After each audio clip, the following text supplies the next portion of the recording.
Today's videos talk about the differences between real estate investors, and I think there are many. Have you ever wondered what separates one company from the next? In real simple terms, it's the ability to perform. Companies that stand behind the things that they say and do are generally the ones that are successful out there. But what gives a real estate investment company the ability to perform on the purchase of a property that is in a distressed condition? Well, the first thing it's going to do is capital. To be a real estate investor, you need capital.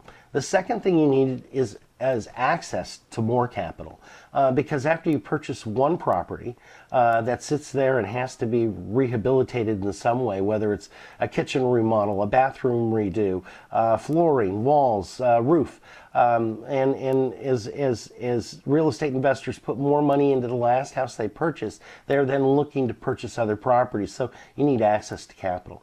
You also need to be credible in what you're doing. Look, I hang a lot of signs every month that say I buy houses in any condition, and that's what I do. And I purchase between 3 to 5 properties per month, and as a matter of routine, I have to watch the numbers like every other businessman in the world. In my last 32 years in business, there's one thing that has always been really clear. There are people that can perform, and there are people that can't perform, and it's based on the business models that they create and their ability to manage those transactions. My name is Peter Westbrook. I'm a real estate investor.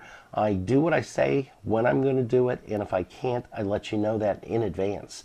And I think that is really the test of all companies. A long time ago, a mentor of mine told me that the mettle of every man is not whether he makes a mistake, but how he corrects them. And most people wouldn't put their name out there, let alone make a video that says to you, look, I am the guy behind the signs. I'm the one who you're going to ultimately talk to when you pick up the phone and call. And if you don't reach me, you're going to get my personal voicemail. But if there's anything else I've learned in business, it's follow-up is everything.